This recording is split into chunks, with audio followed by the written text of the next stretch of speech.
Frenchie's Art Gallery, located on historic Oak Street beside the Maple Leaf Bar. With over 3,000 square feet of space, it features a large gallery front room and Frenchie's personal art studio. Frenchie's Art Gallery is also connected to the Maple Leaf Courtyard, which is ideal for the New Orleans night scene. Frenchie's Art Gallery, 8314 Oak Street. Yeah, you're right. Located at 109 Wall Boulevard in Gretna, Uniforms by Logo Express provides school uniforms, medical wear, hospitality wear, safety and industrial wear, and so much more. We offer a number of locations on both sides of the river. 2 in Chantilly, 1 in Woodmere, and our main store located in Gretna. Uniforms by Logo Express. Your brand starts here. So here's the bottom line.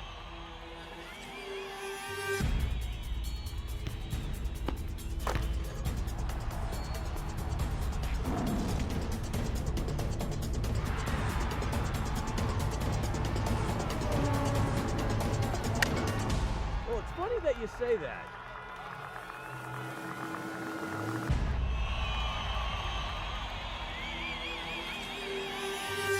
Let me tell you. Well, good evening, Crescent City. And we've got a dozen under our belt now. That's right, this is the 12th show of Primetime Sports with Scott Alexander. And it's going to be a jam-packed one. Lots of stuff going on in the Crescent City last weekend and this coming up week up in Churchill Downs in Kentucky. We'll get into that in a second. But no band, as you noticed, for the second straight week. We're giving them the week off because they were playing until 6 a.m. yesterday morning at some of the clubs around town. So they're going to have the week off. But speaking of the Jazz Fest and what happened this past weekend, my goodness, it was rain-soaked. I hope you got there before the rains came, or maybe you stayed until the end. But it was still a great Jazz Fest like it always was. We talked about the Pearl Jam, Steve Gleason the previous weekend. But how about the rain this weekend? I'm talking lightning and flooding and all the people. Now I heard they're giving refunds back, but it's still the Jazz Fest. They canceled some of it, but they as long as there wasn't lightning, they let it play through. So I hope you had a great time if you went out there and maybe even got a little swimming in. I know I go out there for the food, and of course Trombone Shorty wrapped it all up like he has done ever since the Neville brothers called it a day at the end of their time. So hey, next year let's hope for better weather. And as far as what happened this weekend, it all started Thursday night. We know the New Orleans Saints is what everybody loves around here, and the most predictable. Well, it became unpredictable for me because when everybody says that the team's going to draft a player like they did in this guy, Sheldon Rankins, well, it usually goes the opposite way. But the Saints picked what all the experts said they would. He is going to be a monster defensive tackle to play right in the interior for the New Orleans Saints. In the second round, they get a little bit of a surprise. The Saints went offense. A lot of people thought they might go for a defensive end, but a lot of those guys were picked in the beginning of the second round, so they went for the best player available, and there's no doubt that wide receivers in need. This guy, Michael Thomas, with that great catch against Alabama in the Sugar Bowl just a couple years ago to go to the national championship game, he was a superstar, and he's going to hopefully do that and give the Saints some height right there. And then they stayed with the Ohio State Buckeyes for the third pick, which was a second rounder. They moved up. They traded their third and fourth round pick, and they got safety Von Bell. Just think a mini poor man's Tyrann Mathieu. He's not the honey badger, but he's got a lot of the same attributes. He's a smaller guy who likes to get a little physical at times, but more importantly, he's a ball hawk, and he's all over the field, and that's what the Saints need, and they haven't had a lot of opportunistic defense, and hopefully he'll provide that. I think he's going to be in the battle for nickel corner. We'll get into that with John Hendricks and Bernie Halpern, my guests, coming up. But also, the fourth round is maybe the most intriguing pick of the entire draft. That's right, David Onyemata. He's a guy that didn't even know what a football was 5 years ago. Literally, didn't even know what it looked like. And then he kind of watched it, and he was in class up in Canada. He's from Nigeria, and this guy was 6'3", 330 pounds when he walked into his coach's office, his future coach's office, and said, I'd like to play this game called football. And of course, he grew up playing soccer. He's from Nigeria, and now he's going to be a big-time project/prospect for the New Orleans Saints defense. We'll get into him as well later. And then the seventh round pick, there was no fifth and sixth because they traded those away. Now this is a guy, Daniel Lasco, who's going to try to break into a crowded Saints offensive backfield. He's a running back, but he's also a special teams specialist, and I can't wait to tell you his story when I talk to John Hendricks from the Biloxi Sun-Herald in a little bit. Hey, let's switch gears. Well, first of all, let's talk about the free agents they also got. Not the free agents that they got during the free agency frenzy, but these are the undrafted free agents where the Saints always seem to do very well. They are the team that since Sean Payton and Mickey Loomis came together in 2006, they have more undrafted free agents, which are guys that are signed after the draft that didn't get picked, that make the team. And so here's a list of the candidates. We'll talk about these guys later, but these are the offensive guys, a bunch of offensive linemen. They didn't draft a guard, so hopefully a couple of these guys might stick. And here's some defensive guys. DJ Petway was a big-time player for Alabama. Well, he's a big-time prospect, ended up being a role player, but maybe he can find his niche. We'll get into all these guys later, but let's switch to the horses because you know this time of year, the beginning of the Triple Crown races. That's right, it's the Kentucky Derby, the 142nd Run for the Roses. And there is a major flavor from New Orleans coming up, but I love the Kentucky Derby. As you see, Churchill Downs, one of the most beautiful sights in all of sports, and they say it's obviously the greatest 2 minutes spectacle in the sporting life. Hey, let's do this. Let's talk about what's going on here in New Orleans because G&B Racing, that's obviously Tom and Gail Benson's new little racing conglomerate. Well, they've got 2 horses in after only being in this business for less than 2 years, and there you see the married couple right there. But Mo Tom is one of the horses from New Orleans that kind of snuck in at the very end. And Tom Amos, the trainer for Mo Tom, will be on our show coming up in about 20 minutes. I can't wait for that. The other horse is Tom's Ready, and Tom's Ready is trained by Dallas Stewart, but they are both owned by the Benson family. So we'll get into that. But hey, Nyquist is a horse that you need to look out for. Bernie Halpern's going to be all over this in about 30 minutes. We're going to talk to Bernie. Nyquist is unbeaten in 7 races. That is almost unheard of. So we'll get into everything you want to know about the Kentucky Derby later. And, of course, we're also going to talk, like I said, to Tom Avis. Hey, the NBA playoffs, now it's down to the Elite Eight, so to speak. They're down to the second round of the playoffs. And last night, if you had a chance to watch the Spurs Thunder, that was playoff basketball. After getting mauled by 32 points in Game 1, they were down by 43 to the Spurs, who only lost once at home all this year. And that was to Golden State at the end of the season. Well, they got their second loss, and that was last night, a one-point thriller. Lots of controversy at the end of the game. It was a fun game to watch, and I hope the rest of the playoffs are like that. And how about Golden State, the team with the most wins in NBA history? 73-9. Well, Steph Curry went down. Everybody thought they had a chance. Not so fast, my friend. Klay Thompson, Draymond Green, the 2 guys you see there are going off. Ever since Curry went down, Klay Thompson's averaging 29 points a game, and Draymond Green is averaging nearly a triple-double. This team is for real. They've got a great system. Hey, last night, LeBron and the Hawks, they went at it, but it was Kyrie Irving that stole the show at the end of the game. The Cavs, it was up and down they were led for most of the game. The Hawks took a brief 1-point lead midway through the 4th quarter, but then the Cleveland Cavaliers and Kyrie Irving came alive. So that will go to Game 2, which will be back in Cleveland, and they'll go to Atlanta for Games 3 and 4. Hey, and by the way, the other series, the Raptors Heat, that will start tonight. And let's talk about what happened this weekend here. The rain not only affected, obviously, the Jazz Fest, it affected everything in New Orleans, including the Zurich Classic. And once again, a first-time winner. It's happened a good bit. Not last year with Justin Rose, but previous winners like Jason Duffner, Billy Horschel. Those guys first-time winners, and they became household names later. Maybe Brian Stewart, who had to go into a playoff. It was only a 54-hole tournament because of all the rains. It was threatening to only be 36, which wouldn't have been official. But Brian Stewart ended up winning a sudden death. But here's the thing. He hit a great shot in sudden death, and he ended up getting a birdie on Monday.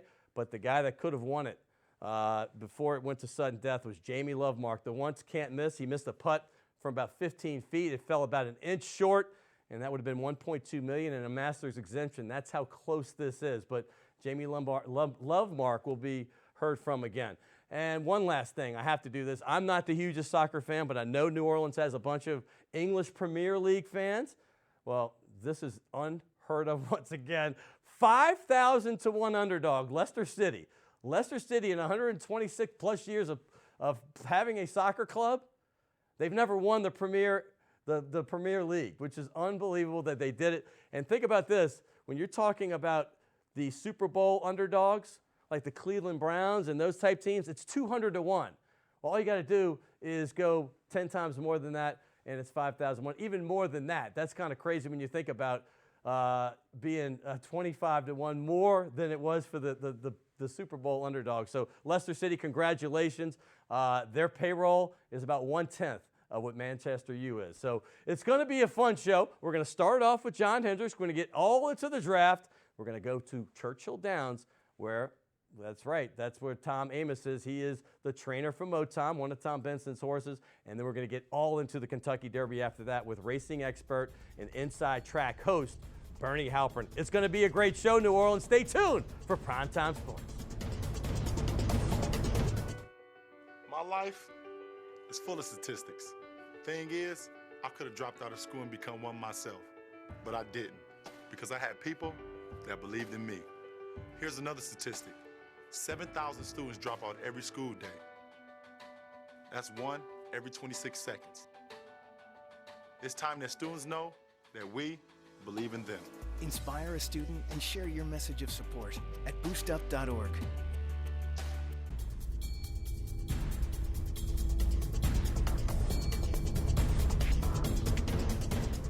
Hey, welcome back, Crescent City. I'm still out of breath from that long open. I'm feeling a little bit naked out here without my band for the second straight week, but they are resting up. It has been a long Jazz Fest. They don't just play at the festival. They play at all the clubs all night long. So, hey, we'll get them back next week. Derek Freeman, enjoy your time off. Big game, James, and the rest of the crew. Hey, but now we're going to talk football. Last week, we kind of had a build-up. Remember all the roundtable discussion I had with Mike Detillier, Senior Bowl scout Ryan Fitzgerald, Doug Mouton, and, of course, Christian Garrick. Well, now I've got a couple guys we're going to talk draft with post-draft. And this weekend, the Saints had to go with my first guest is going to be John Hendricks. Well, you knew him originally from Who Dat Dish. He was a guest frequently on my ESPN radio show. And he's also now expanded. He's with the Biloxi Sun-Herald, which is all over the place in Mississippi and some parts of Louisiana. He's also now doing some stuff for WDSU, Channel 6's website. So welcome to the show, John. Thanks, bud. It's good to see you, man. First time on this show. Yep. I know, like I said, I had you on the other show a bunch, but let's just start real quick because I want people to know who you are. I know you've been on Eric's show over here on WLAE, but as far as Who Dat Dish, how did you get started in this whole business with the Saints? I know you're a passionate fan, but take us from there to what you're doing now. Yeah, so I kind of started back in 2012 and just, did my own thing. I was like, I like writing, and I just kind of found it as a hidden talent, started doing a couple independent things as a blogger. Right. And then finally I had met somebody, the right person, and said, hey, why don't you just look at this website? It's called Who Dat Dish. It's a chance to really talk about Saints, voice your opinion, some of the thoughts, And then ultimately I ended up staying there, and almost 4 years later, here I am, expanding, doing a lot different things, and just kind of growing from there. Well, your name is definitely out there for sure. Here's one thing I wanted to ask you, though, because people hear Who Dat Dish, but it's part of this group called Fansided, which is also part of Sports Illustrated, right? So kind of explain what that means. Yeah, so there's a real big merger. So that speaks to how we've grown. So started out, over 240 sites roughly, and then, it's part of Sports Illustrated, so a lot of our content gets featured on there. Then we actually got picked up by Time Inc., and now we've even grown even bigger. So it's growing and keep constantly growing. Well, you're doing great work. It's always an interesting read. These guys, and, I've had his friend Barry Hurstis on from Big Easy Believer. Just fun stuff. I love the regular publications. I love what they do. But, man, I have really enjoyed for the last couple of years having you on and learning more and more because these guys can only do so much. You guys are unfiltered, which I love. So let's talk NFL draft. This is what everybody wants to hear about. I got to ask you the obvious question. Listen, the Saints had a ton of needs going in. Are you one of these negative Nellies that are giving them a C- or D? Or I don't like doing grades, but just tell me as a whole, how do you think the Saints did and why? Yeah, and speaking of your grades, so everybody needs to remember, 2014, they gave that class a B+. Who did? All the national analysts, NFL.com. Probably me, actually. Actually, NFL.com did it. It's that one guy left. By the way, let me say this before we start. Sean Payton, Mickey Loomis's group, their first draft is one of the two greatest of all time for the Saints. 81 is hard to beat with obviously Ricky Jackson and George Rogers and 10 guys ended up starting at one point. 06, though, the first year they were here, that draft Reggie Bush, but even more importantly, Jyrie Evans and Roman Harper, and we could go on, even Zach Strief and Marcus Colston. That draft was unbelievable. Rob Ninkovich is starting the Super Bowl for the Patriots. But 2014, one guy left. One guy. Brandon Cooks is the only guy. Now that Vinny Cincinnati's been cut, they have to have a comeback. How was last year, and how do you think this relates to last year as well? Yeah, I mean, last year you see the impact of Jeff Ireland, if you will. So they did all the appropriate tools. They assessed right. I mean, they even hit on the undrafted free agent class. But, it's just crazy to think of just all the excess. They focus on the defense. They get Stephon Anthony. Pete Pick was kind of a little bit mixed bag, if you will, but it makes sense now when you look at it, right. A year later. Sure. Then you shore up on linebackers. That was a position of need with Kikaha and Stephon Anthony. Then you just keep going from there. Davis Toll, P.J. Williams, guys that didn't really come to the equation last year, but they figured to be role players this year too. Well, it's funny. Everybody was talking about Pete. No one knew that. But, now it kind of looks good when you can say, I've got Teron Armstead and eventually Andrus Peat. If he doesn't start this year, he's going to be starting by next year as your bookends for a while. But let's get into what happened this year. We all know they needed defense. The first pick we talked about in the open, Sheldon Rankins, the big defensive tackle with a lot of speed. Tell us about who he is and what he brings to the Saints. Well, first of all, Sheldon Rankins is a very hard worker. He comes from a very big family. He's one of those guys that's really quiet, but he's effective. And what I mean by that is his motor, his push on the interior is something the Saints absolutely need. And you look at the Saints defense, one of the worst run defenses last year. Sack-wise, they couldn't get anything on the interior pressure, and it was just because a lot of the double teams, a lot of Cam Jordan's responsibilities were where it fell. Rankins is a guy who gets the push on the interior, and he's just somebody that can do well against the run and get after the passer all in one. I have to laugh because John's a family man, right? He goes to bed at a normal hour. I have different hours. I'm usually working late. But the fact is I send him a text night before the draft, and I said, hey, man, you happen to be up? It's like 1 o'clock. I was thinking, there's no way he's going to answer. He goes, I'm up. Let's talk. So we were battling around like I'm like a teenager talking about girls. We're talking about the possibilities for the Saints, and I'm thinking, John, okay, everybody's talking Rankins, but, man, we need a pass rusher. Shaq Lawson. I had an epiphany. We need Shaq Lawson. You go, that's who I'm taking. Would you have rather had Shaq Lawson? Well, after all the information came up about his shoulder, that's I mean, credit to the Saints. Well, tell people what you're talking about. He has a shoulder issue right now that's going to require some surgery at some point, probably force him out about 6 to 8 weeks potentially. He did fall to the Bills on that. But, again, you look at kind of the evolution, and we talked through this too, where they might look at putting Kikaha on the end right there. They have a different player. We'll get into him in a minute, David Onyemata. They have a lot of different versatility they can do if they choose. But ultimately, Rankins is a safe pick. He might not be the most attractive pick, but he's the right pick. Has Kikaha changed his name to Kikaha? Because, what was it? No, Tomato, right? No, I didn't know the pronunciation. Hey, let's talk about, real quick, John Jenkins and obviously the other guy in there, Nick Fairley, the new free agent. How does Sheldon Rankins fit in this mix? I mean, is he gonna play regularly? Is he gonna be in a rotation? What are your thoughts? Probably gonna be a rotation guy. Rankins, just like Nick Fairley, is a 3 technique guy. Yeah. Lines up on that guard shoulder. So there's a lot that you're gonna be able to get out of Rankins. Maybe you don't know what you're going to get out of Nick Fairley. One of the things that I think, because they brought Fairley in on a 1-year deal, right. Rankins is the succession plan. Right, no so doubt. if he doesn't play, full-time start alongside of Fairley, he's definitely going to rotate in and insert himself. Well, I think the Saints fans are wanting this guy to play regularly, but you're right. Rookies are rookies, and some develop a little faster. All right, let's move to the second round because, we all knew that they needed a pass rusher. A lot of the good ones like Noah Spence, Kevin Dodd, a couple others went off the board really quick. And that left the Saints with the dilemma. I mean, all of a sudden, you need offensive line. Cody Whitehair, a lot of us were thinking that'd be a great guard out of Kansas State.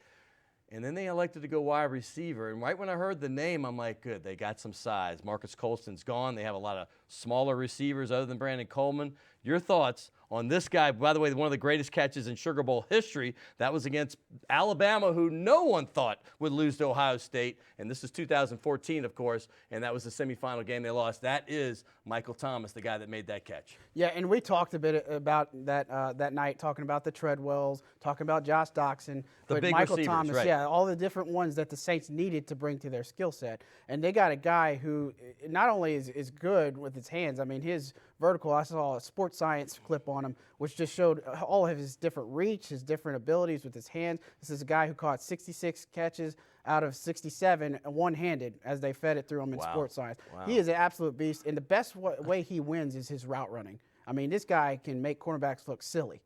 So he's definitely pairing up with Drew Brees. You look at the ball presence, that physical type receiver that can mix in, suddenly adding Cooks, Snead, Fleener. I mean, that's a Well, scary speaking of, I'm offense. glad you brought Fleener up because I want to talk about him and Thomas together because that was what you had with Shockey and Colston, and then you obviously had it with Jimmy Graham and Colston. Now, hey, last year you had Ben Watson, you had an aging Colston, but now you got Kobe Fleener, who should be coming into his prime. He's got all the size and speed that Drew Brees would love to go over the middle deep again. And then you get Michael Thomas, too. Tell us what this means for Drew Brees.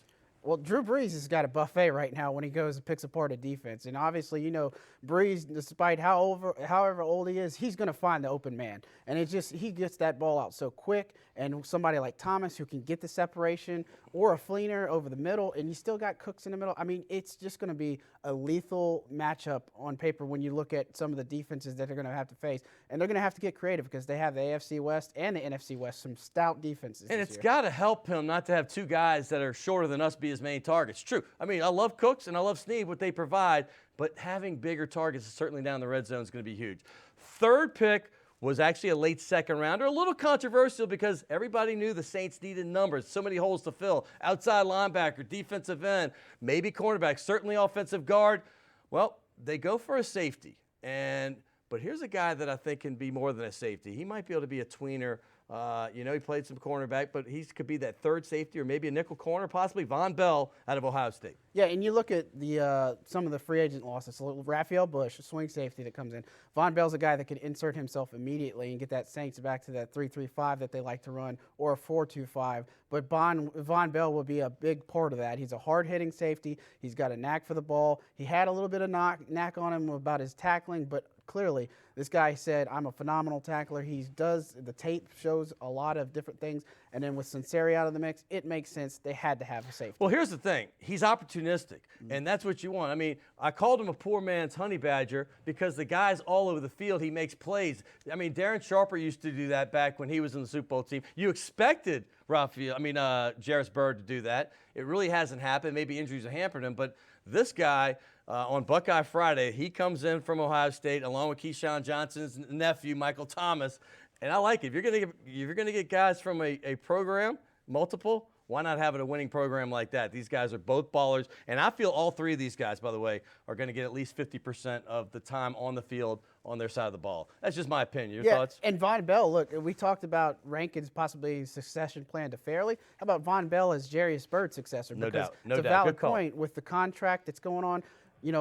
I thought Bird got a lot better year over year, but clearly when you shell out $54 million for a safety like that, you expect a lot of return. Well, and also, the guarantee money will be wrapped up after this year, so he will be cuttable, and I have a feeling he might have to take a pay cut if he wants to stay next year, if you have that insurance policy in Bell. Let's move on to perhaps, at first, the biggest head scratcher in the draft maybe, certainly one of the most intriguing, a guy that hadn't even seen what a football looked like until 5 years ago, is now a fourth-round pick and might be expected to play a lot in David Onyemata from the University of Manitoba. I'm going to give you the floor. Tell me about him. Okay, so here's what you got to understand about this. All The right. Saints had him on their radar back in March. Bill Johnson went up to Manitoba's pro day. He went, and he actually was one of the ones that administered the drills.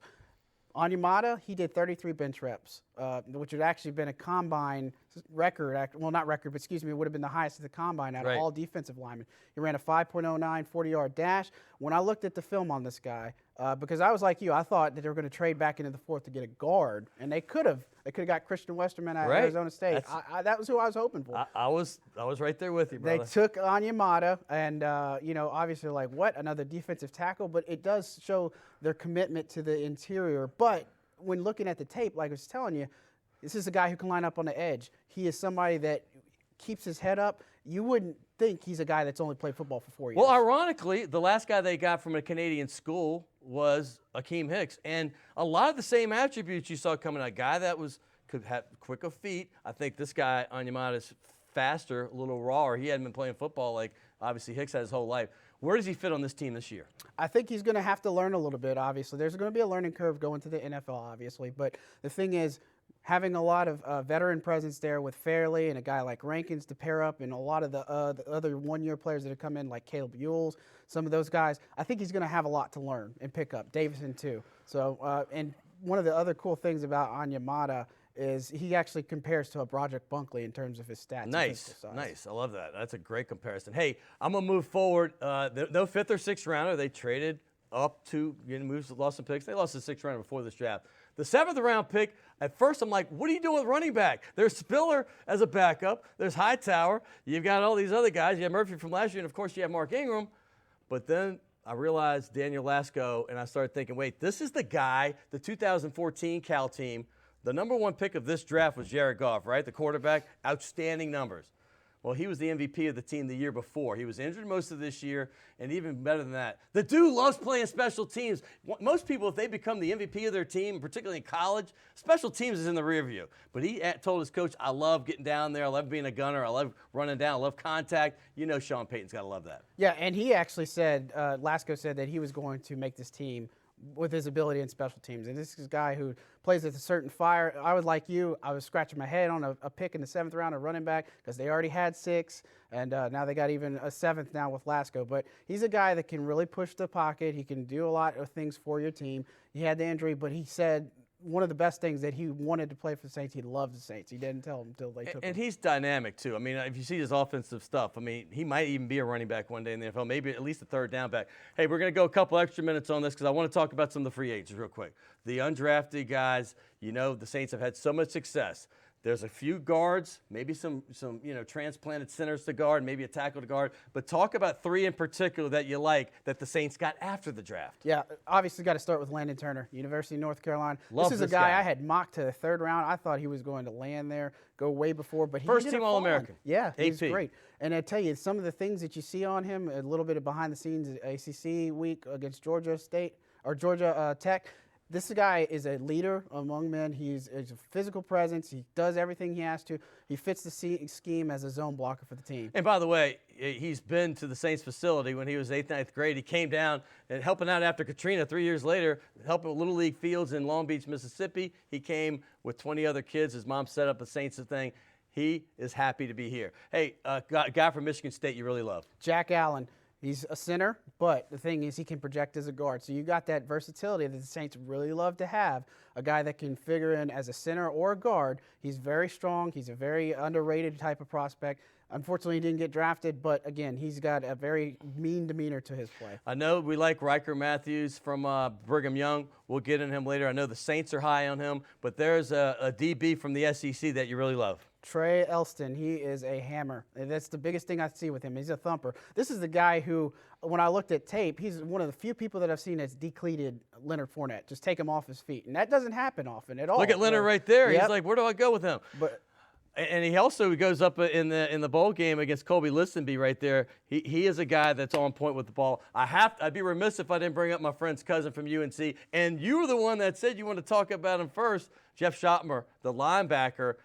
Does he have a chance? He looks like Kevin Green on the field. Does he have a chance on this team? Well, it's interesting because, you look at the need for a weak side linebacker for this team because you don't have a succession plan outside of Donnell Ellaby. But somebody like Schottmer, he actually projected, he was a safety in high school. Right. So outside linebacker, safety hybrid, that's something that the NFL is starting to go more to. Yep. So he has an absolute chance. He's been good at reading quarterbacks and getting a couple of interceptions, pick sixes. I think he's got a great chance. And he's Herb Evans' cousin. You can't beat it. That guy comes to New Orleans every other week.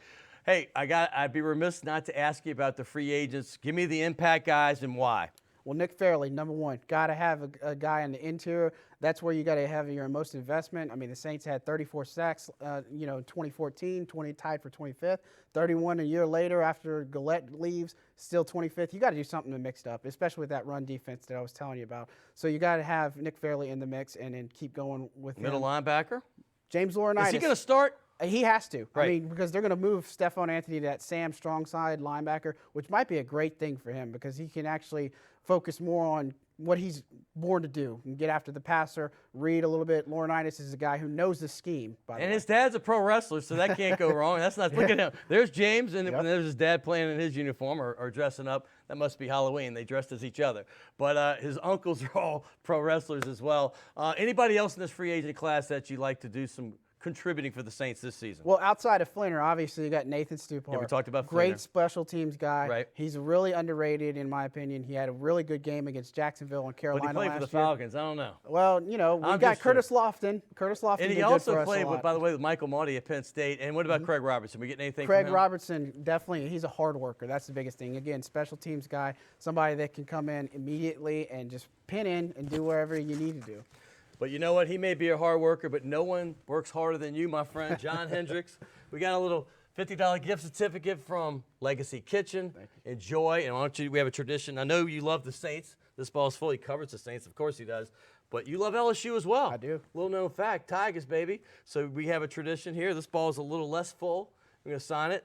And thank you. Check him out, please.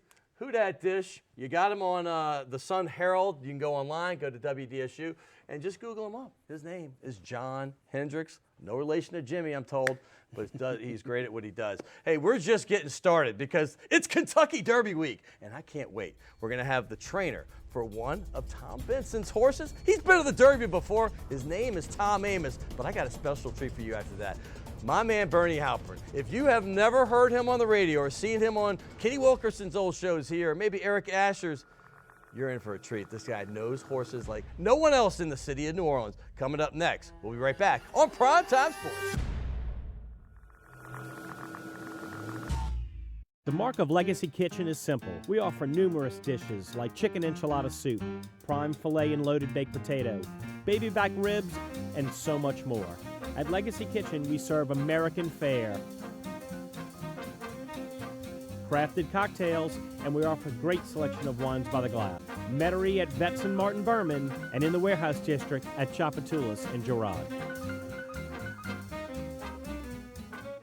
North Shore Basketball Training Center is located at 70239 Highway 59 in Abita Springs. Here we offer developmental programs for all ages, focusing on structure, hard work, effort, and teamwork. North Shore Basketball Training Center also has year-round basketball teams, leagues, camps, training, speed and agility conditioning, and other programs to help enrich our students. North Shore Basketball Training Center, now with a new training facility at 3747 West Esplanade Avenue in Metairie. Crescent City Steakhouse, a true neighborhood restaurant operated by the Vojkovic family since 1934, is the oldest steakhouse in the city of New Orleans.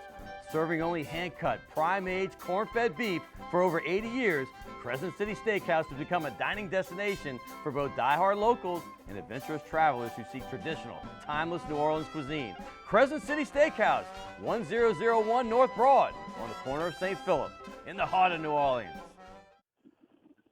Hey, welcome back, New Orleans, and I have a special treat. I promise you this.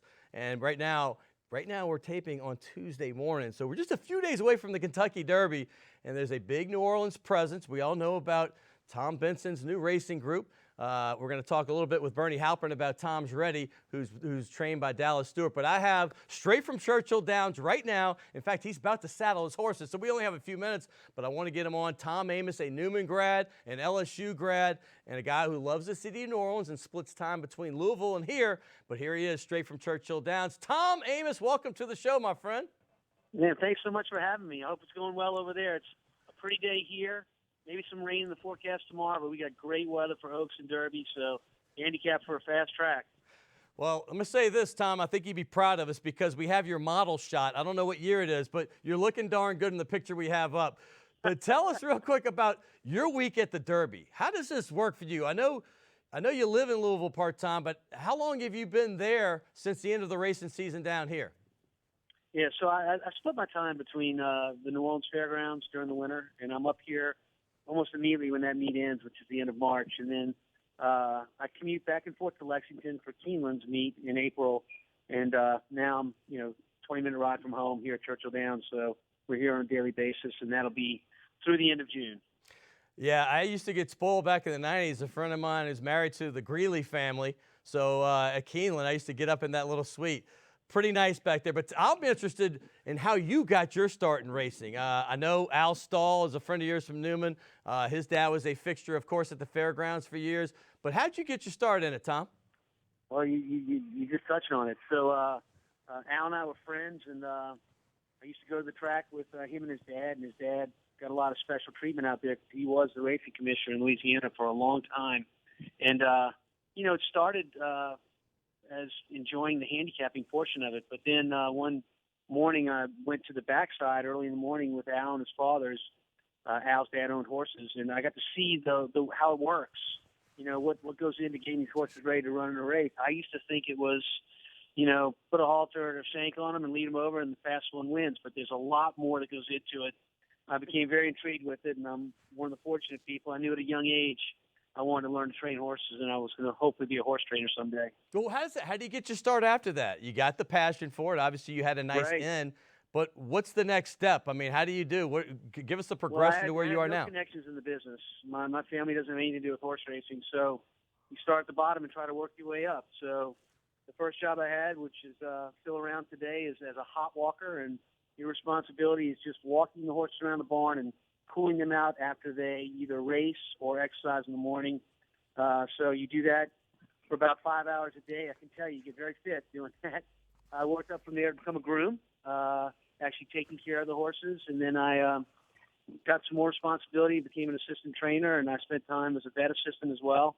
Went to New York as an assistant trainer and then came back to Louisiana. I started training in 1988 right there at Louisiana Downs. Well, I'm going to say this. There's a lot of Toms involved in this from the New Orleans segment. Tom Benson's owning the horse. You got Tom's Ready is one of the horses. You have Tom Amos, and you are training Mo Tom. Please tell us about this beautiful horse you have. So he's a really neat horse. He's a Mayfoal, which is late in horse racing. You get one chance to run the Kentucky Derby, and that's when you're 3 years old. And horses' birthdays, no matter when they're born, are considered January 1st. So breeders try to breed to have their horses born in January, February, and March. May is a late birthday for a horse when you recognize that from birth to age 4 is how long it takes a horse to go from being a baby to being full grown. So those few months can make a difference, big difference in maturity. Tom's birthday, his actual 3-year-old birthday, is Oaks Day, the day before the Kentucky Derby. So he's late. And it took him a while to kind of get things together mentally in terms of racing, understanding what the job was and having a desire to get to that finish line first. But he's done really well as far as that goes lately. And I'm sure you're going to touch on the trouble he had in Louisiana Derby, a race we wish we would have won. But we come into this race really feeling good about our chances. I was actually going to lay off of it. I was going to stay off. Yeah, there you go. Yeah. But more importantly to me, I want to know how you were feeling when you were 21, because you knew you had a horse that could do damage in the Derby possibly. I mean, listen, this horse, I've done my research even before all the, the races in Louisiana, and you for a little bit, you were on the outside looking in. What was going through your head during that whole time? So only the top 20 horses get to run the Kentucky Derby based on a point system. And after the last major prep, we were 21st on that list. Fortunately for us, the wait didn't take long. One day later, we found out that one of the top 20 was not going to run, and we moved into the top 20, which was a great feeling. Even better feeling now looking back on it, because every year there are defections. Typically, between the time of the last prep and the actual Derby, there'll be 4 or 5 defections. For this year's Derby, there's only been one, and that was way back when, in beginning of April when we got in, and no one else has been able to get into this point, and that's highly unusual. Hey, the post is going to be decided tomorrow and Wednesday, so people are watching Thursday. They're already going to know where you're going to be located. Tell people what would be the most advantageous place to be in the race for Mo Tom, and why, and what's the least advantageous for him? Right. So I'm really superstitious. I have some things that are big superstitions of mine, and one of those is talking about post position. So I'm just going to speak generally. I'm not going to go into that as it pertains to Mo Tom, but I can tell you for any race, it's not just the post you draw, it's what your opponents draw and what their strengths and weaknesses are. So Mo Tom is a come from behind horse, and the most advantageous draw he can have as it pertains to the other horses is for the speedy horses either to draw extreme inside, and the reason extreme inside is because there's a quarter of a mile when that gate opens to get to the first turn, and everybody's pushing everybody over to get position as close to the rail as possible to save ground. So if you're inside and you're speedy, your job is to probably use more horse than you would to try to clear some horses. And so that would be good for us because that would ensure a fast pace. The second case would be for some of these speed horses to draw extreme outside, because if they're extreme outside, then they also only have a quarter of a mile to get out there fast and get over as quickly as possible. So those two things would lead to a fast pace, and that would be good for come from behinders like Mo Tom. Well, Tom, I know you got to go saddle those horses right now, and I can't thank you enough. I grew up playing sports with your brother. He's a tremendous athlete. Now he's the Saints doctor, and I know your daughter is affiliated with the Saints as well. I saw her at the there she is. I saw her at the Greenbrier quite a bit last year. She does a great job with the filming of all the practices and the videography of that too. So I know you're proud, and we're all rooting for you, Tom, and have a great time this week and enjoy that on Saturday, okay? Well, thanks for all the kind words. I really appreciate it. Tell everybody hello back in my hometown, will you? Absolutely. That is Tom Amos, and he and Dallas Stewart will be the trainers for Tom and Gail Benson's horses. I'm going to wrap up now because I got to give my next guest as much time as possible, and you're going to be glad I'm doing it. His name is Bernie Halpern. If you have anything to do with the track, you know who Bernie Halpern is. But he's going to be on. He's going to talk about some of the main horses, of course, the New Orleans horses. But if you like the Derby, you want to know about the others. Nyquist, undefeated in 7 starts, probably the favorite. We're going to talk about all that and more. He knows Saints. He knows everything else, so we might get into some all that too. I'm Scott Alexander. You know the show you're watching. It's Primetime Sports. Hey, you want to stay tuned for this. Coming up next, Bernie Halpern. You're watching WLAE, New Orleans Public Television. Find us on Facebook and follow us on Twitter.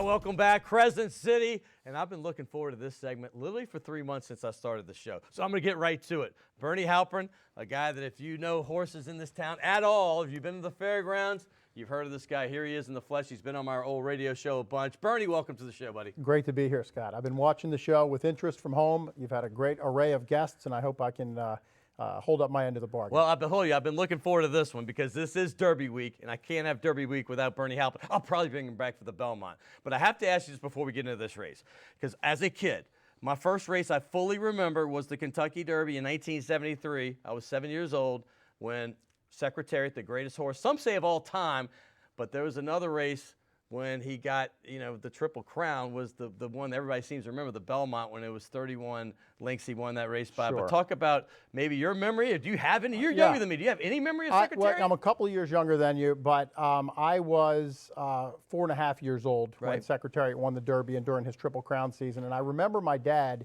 yelling at the television screen in the Belmont. There it is, Belmont right there. It was a 31-length win. It was an absolute romp over a really good field of horses. A lot of people forget that Sham was in that Well, field. I was always rooting for Sham. I feel bad now, but Sham was so close in the first two, Yeah. and then nothing in the last Well, one. he made a tactical error in the Belmont. They took a shot at Secretariat early, and Secretariat just tried to stay with He Secretariat. tried to stay with him, All and right. Secretariat blew his doors off. All right. We've talked about this. That's kind of a non-vivid memory. What's your first vivid memory as a kid? I'm assuming horses for you? Yeah, it's actually kind of tragic, and you would think that logically this episode would. Thanks for lightening the mood. Yes, absolutely. So what is it? The first race I remember watching, my dad and I were watching Wide World of Sports. Jim McKay was the host. Oh my gosh! The great Jim Bringing McKay, back Hall good of Famer. memories. And it was a match race on July 6th, 1975. It was the brilliant, undefeated filly Ruffian. In my mind, the greatest filly that ever lived. There she is, She beautiful was horse. absolutely gorgeous, 16.2 hands tall, black filly. She was magnificent. She was 10 for 10, undefeated, had never had a horse lead her at any point in a race. At any point, any race. She won her first 10 races by an average margin of 8 1/4 lengths. She broke her maiden first time out by 15 lengths and set a track record as a 2-year-old.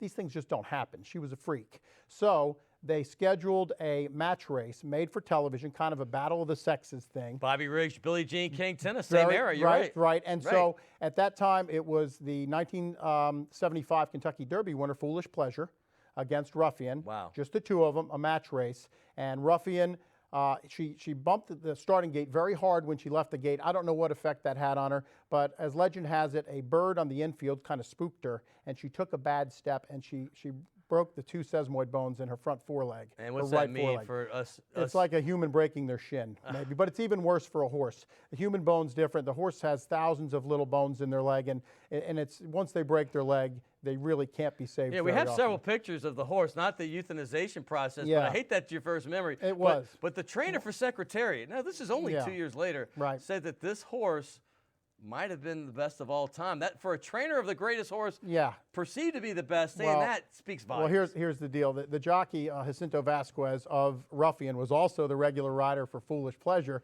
He chose to ride Ruffian in the race. Wow. He thought she was going to win the race. And so, long story short, my dad says I bawled my eyes out. I went to my room, wouldn't eat dinner, wouldn't come out. It was one of those cries where, you're a kid and you're crying. You can't catch your breath. Yeah, you can't catch it. So logically, you would think that would have driven me away from the sport, but in my life, nothing logical has ever happened. Well, it's a sad first memory, but you're passionate about it. You're still passionate about it. The first time I met you talking horses, I'm like, I wanted to go to the track immediately. In fact, the first time I went to Starlight Racing, this guy gave me a 20-1 underdog. First race I had, winner. Francisco Torres, that's right. There it is. The 4-horse. All right, we got to talk about the Derby. Let's get into it right now. We got to talk about the New Orleans horses. I know you know Tom Amos. We just had him on. Great guy. Well, before we get there, let's talk about the other one. Tom's Ready is a bigger underdog, but tell us about this horse. Well, Tom's Ready's a nice horse. Obviously, if you're in the Kentucky Derby field, you're a nice horse. He's got a nice pedigree. Dallas Stewart, a good local trainer, another New Orleans boy. But in this particular race, as a good friend of mine from the fairgrounds likes to say, I wouldn't take a free bet on Tom's Ready. So no mind that bird? No 50-1 chance? I wouldn't take a free bet on Tom's Ready. I don't think he has any chance. All right, the other one. Do you give Mo Tom a fighting chance? The last horse to sneak into the Derby. Tom Amos seems to like this horse, and I know his odds aren't as far off as Tom's Ready. So tell me about this horse. All right. I like Mo Tom. Mo Tom has a closing kick that's lethal. And what he needs is a fast pace in front of him, meaning he needs the other horses to go set really rapid early fractions to set up his late run. Closers can only typically get there if the action in front of them is fast and furious. I don't see a lot of pace in this Kentucky Derby field. I don't see a lot of pace cars, as I like to call them. Right. So Explain I think, that, though, to the layman. What happens is when you have a 20-horse field, as you do in the Kentucky Derby, it's very unusual in North American racing to have a 20-horse field. This is the byproduct of a bunch of large, king-size egos. Right. There's many of these multimillionaire and billionaire owners who want to say, my horse ran in the Kentucky Derby. Is Tom Benson one of those guys? No, I don't think so. I don't think so. But the fact is there are some of them. So the bottom half of this field, and I've got my list here, there's what I call about 10 free X's in here. There's about 10 of them that I wouldn't use on a ticket. So usually some of those horses, Scott, have early pace, and they're what you call a rabbit. Someone that's going to run fast, doesn't really have much of a chance to last the distance, but they're going to show some brilliant speed early. Right.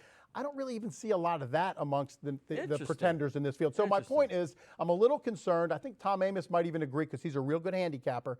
I'm a little concerned that there's not enough pace to set up Mo Tom's late run. The other thing I'm concerned about in horse racing, a very important term is called the Beyer speed figure. Andy Beyer is a pioneer in horse racing handicapping. Okay. He created a formula or a method of calculating how fast a horse ran its previous race. So after the race is run, his team assigns a numerical rating to how fast a horse ran. The higher the number, the better. So this is fascinating to me. And that's right. And the viewers, I know, about. and most people don't. Right. It takes a real horse racing geek like myself to know about this. Well, I'm a geek. But okay. Well, we can work on you. But the fact is, the Beyer speed figure tells a lot. It doesn't necessarily mean everything, but the fact is, Mo Tom has never run a Beyer speed figure over 87. You've got other horses in this race that have been running in the 90s, even a couple of them. Exaggerator, who won the Santa Anita Derby, posted a 103. Wow. Destin, one of my favorite horses, who won the Tampa Bay Derby, posted a 100. So Mo Tom has never run that fast on paper. That doesn't mean that he can't get there and run the biggest race of his life, but from what we've seen so far, according to the Beyer speed figures, it doesn't look to me like he's going to win the race. You see my boy leaning up? He's passionate. He's ready. Yeah. He's ready for this race. Yeah. All right, I got to get, you mentioned Ruffian. You mentioned that Ruffian was 10 for 10 in starts. Yes. Well, I know there's a horse here that has never lost a start, 7 for 7. Talk about him. He's an absolute monster. His name is Nyquist. Okay. Nyquist is 7 for 7, as you alluded to. He is the defending 2-year-old champion colt. He won the Eclipse Award after winning last year's Breeders' Cup Juvenile at Keeneland. My lovely wife Gabriella and I happened to be there for that. We went up to see American Pharaoh's last race. It was Breeders' Cup day. We saw Nyquist win. So here's the thing about Nyquist, Scott. He was 6 for 6. Gorgeous going into horse. this year. Look at that horse. He's magnificent. Wow. But here's the deal. He was based, his trainer is Doug O'Neill. He's based out at Santa Anita, okay, out in California. Sure, sure. The Florida Derby is in Hallandale, Florida, suburb of Miami. Nyquist didn't have to go to Florida to face the undefeated Mohaymen, but there was one reason he did. Nyquist was purchased at the Ocala Breeders' Sale, and there was a $1 million bonus for any horse purchased out of that sale that went on to win the Florida Derby. Wow. So his trainer and his connection said, let's go for the $1 million. They went out to the Florida Derby. Mohaymen, who was 5 for 5 at the time, also undefeated. Right. Beautiful, great colt. 5 for 6 apparently now. He is now. He ran fourth. He got beat 8 1/4 Right. lengths, but Nyquist blew his doors off. Right, And he wow. won the $1 million bonus. So he's 7 for 7, unblemished record going Well, into the the Spurs Derby. blew the doors off OKC in the first game, and Yeah. OKC came back and beat him. Right. Can it happen? Before we get to that, I got to Yeah. talk about, because we love our Louisiana jockeys. Sure we do. And one of them just retired, and his name was Calvin Burrell. Mm-hmm. And he had won 3 out of 4 at one time in the Derby. He loves to ride the rail. But there's another one. We love these EAUX names. Yeah. Kent DeSormo, he's on a horse called Exaggerator. That's right. What kind of shots he got? He's got a big shot. The thing I like about Exaggerator is his pedigree, first of all. His sire is Curlin. Curlin, his offspring love to run all day. So these horses are all trying to get 1 1/4 mile distance for the first time in their lives. There's nobody in this race that's run 1 1/4 mile yet. So that is an unknown variable. So you really lean on their pedigree. If their mom could do it and their dad could do it or their mom's family could do it, there's a chance they can do it. That's called the dosage. We don't have enough time to go into that. But Exaggerator has the pedigree to run that far. Kent DeSormo and his brother Keith, who is the trainer, Right. another Louisiana native. Yep. They give the Exaggerator horse strong Louisiana connections. He's coming off the race in the Santa Anita Derby where he posted that 103 buyer that I mentioned. But let me say, that race was on an off track. I think his pedigree also lends to liking an off track. Right. So that 103 buyer may have been inflated because he really relished the off going. Well, I'm going to say this. We're going to have you back before the Belmont for sure, because I want to know more about dosage in those words, but we're not done with you.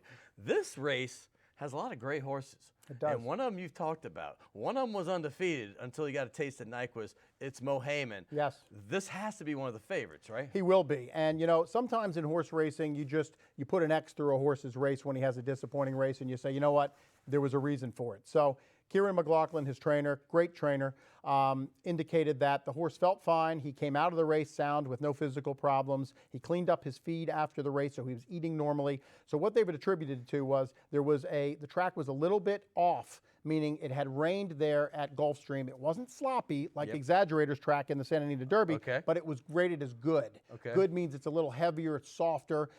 The theory here is that maybe Mohaymen's hoof conformation didn't lend itself to grabbing the racetrack very well. He also was wide in the race. He was wide on the first turn. He was running on the worst part of the racetrack, and he ran 54 feet further in the race than Nyquist did, because Nyquist tucked in on the rail and got the shorter trip. So they're hoping they can turn the tables on Nyquist. Real quick, has there been any gray horse that you can remember that's been a superstar that we would know the name?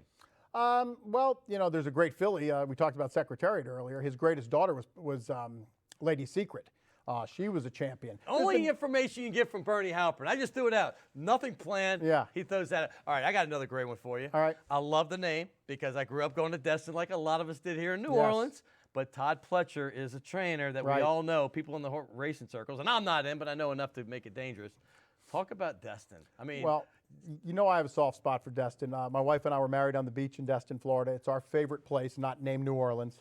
And it's a 3.5-hour ride from here if you have a heavy enough foot. So it's about as far as I supposed to can be 4.5 tolerate. kids. Yeah, it's about as far as I can tolerate in a vehicle. But the fact of the matter is Destin is a son of Giants Causeway. He's got tremendous royal pedigree for this race. Todd Pletcher, Hall of Fame trainer. Now, what he's trying to do, though, is, Scott, he ran last in the Tampa Bay Derby. Yeah. He posted a 100 buyer figure winning that race. But he's going to the Derby without having had a race for 9 weeks. That's never been done successfully. So he's in uncharted waters for sure. hey, by the way, just if you couldn't tell by him talking, he's also the host of Inside Track on ESPN Radio, Bernie Halpern. But there's a horse that kind of got the best of Mo Tom and Tom's Ready here in New Orleans at the Risen Star. And I don't have a ton of time, but the Louisiana Derby winner, gun runner, Looked runner. really good the races I saw. He's like Rodney Dangerfield. He's getting no respect. No respect, Let me baby. tell you, No I got no respect. respect, no respect. Here's the thing. He ran a 90 buyer in the Risen Star. He won that race. He ran a 91 buyer in the Louisiana Derby. He won that race going away. He is prominently featured on my ticket in all of my gimmick bets, exactas, trifectas, superfectas. I wouldn't be surprised if Gun Runner wins the race. This dude has more gimmick bets, but real quick, I got to put you on the spot. Yes. Win, place, show. If you have top of your head. Just one horse? Or who's going to do First, what? second, third. Okay, I'm going to say Your winner. reputation's I'm on going to line. say your winners. I'm going to say your winner's Mo Heyman. Oh, wow. Your second horse is Nyquist, and I'll say your third horse is Brody's Cause. What? We haven't even talked about Brody's Cause. I mean, you got to put a price in there. I don't like chalk. I'm bringing him back for the Belmont regardless of what's going on. Triple Crown possibility or not. Last year we had one. It had been decades, and who knows what's going to happen this year. Bernie Halpern, you are the man. Great to hey, see by you, the way, Scott. draft real quick. I got 20 Yes. seconds. Anything happen crazy in this draft? Well, you know, the Tampa Bay Buccaneers. Besides Laramie Tunsil and the bong. Yeah, Jason. Yeah, that was crazy.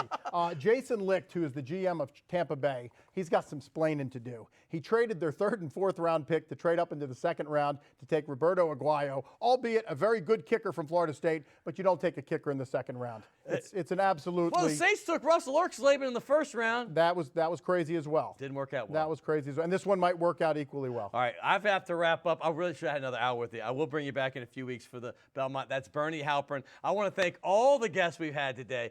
Tom Amos from the track. He is up there in Churchill. I appreciate him. I want to also thank John Hendricks talking draft. Hey, Will Hill, he had a lot of horses to memorize today. He's in the control room. The Redhead Tsunami and Josh, Naila, Kenny, they make it happen. I want to thank everybody here at WLAE. We're going to be back next week talking about the winners. But real quick, I have two websites. If you love the Saints and Pelicans, they're part of Scout.com. It's SaintsInsider.com and PelicansPride.com. So check them out. And don't forget, at @DScottAlexander is my Twitter. You see the replay. And have a great week in New Orleans. It's sports time right here in the Crescent City.